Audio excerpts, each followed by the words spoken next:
Welcome back sa ating Tech Lab. Request nyo, susundin ko. Heto na ang Part 2 ng Ultimate Battle of the Aircon Brands. Bubusisiin natin ngayon ang Carrier, Daikin, LG, American Homes at Astron. Alamin natin kung sino ang pinakasulit. Unahin natin ang Carrier. Kilalang kilala ang brand na ito sa bansa bilang isa sa pinakamatibay at maaasahan sa market. Ang pinakamalaking pro nito, heavy duty talaga. Maganda ang cooling capacity at kayang-kayang tapatan ang tindi ng tag-araw. Subok din ang after sales nila. Madaling hanapan ng technician at pyesa, kaya iwas sakit ng ulo kapag may nasira. Ang cons, medyo masakit sa bulsa ang initial cost nito. Isa ito sa mga premium brands kaya kailangan mo talagang pag-ipunan. Pangalawa, ang Daikin. Alam nyo ba na nag-iisang aircon lang ang ginagawa ng kumpanyang ito, kaya expert sila sa linya nila? Ang pro nito ay world-class engineering. Napakataas ng energy efficiency rating at sobrang tahimik ng makina nito. Perfect ito sa mga kwarto dahil hindi mo maririnig ang compressor. Premium talaga ang lamig at hangin na maranganasan mo. Ang cons? Dahil premium at high-tech ang pyesa, medyo mahal din ang maintenance at repair kapag nasira ang board nito. Pangatlo, ang LG. Kung gusto nyo ng tech-forward na aircon na may sikat na dual inverter technology, ito ang bagay sa inyo. Ang pro? Napakabilis magpalamig at pwede mong i-control gamit ang ThinQ app sa cellphone kahit nasa labas ka pa ng bahay.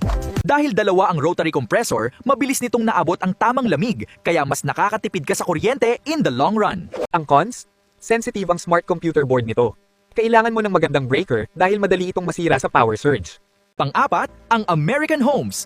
Pasok tayo sa entry-level at budget category na talagang swak sa bulsa ng masa. Ang pinakamalaking pro nito ay ang presyo. Napakamura at perfect kung nag-uumpisa ka pa lang bumili ng appliances. Mabilis din itong makapagpalamig ng maliit na kwarto, kaya hindi ka magsisisi kung budget lang talaga ang habol mong bilhin. Ang cons? Basic lang ang features nito, minsan ay medyo maingay ang compressor at mas manipis ang materyales kumpara sa iba.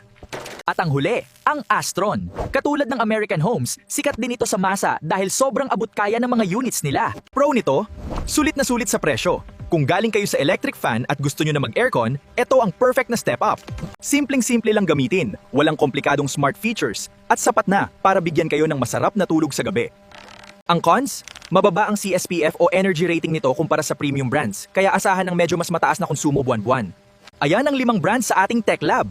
Ngayon, ang tanong ng bayan.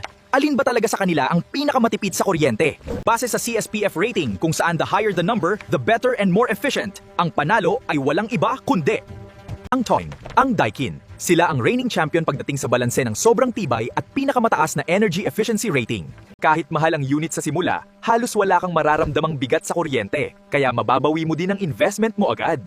Kung kaya ng budget mo, the best choice ang Daikin, lalo na kung gagamitin mo ang aircon ng 8 oras mahigit araw-araw. Runner-up natin sa tipid ang LG. Dahil sa dual inverter tech, sobrang lapit ng tipid niya sa Daikin. Plus, may smart features pa.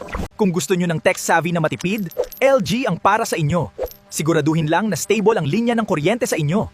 Para naman sa heavy-duty champion, Carrier ang panalo. Medyo mas mababa ng kaunti ang rating nila kumpara sa Daikin. Pero babawiin naman nila sa sobrang tibay ng makina at bilis ng after-sale support kahit saan ka man sa Pilipinas.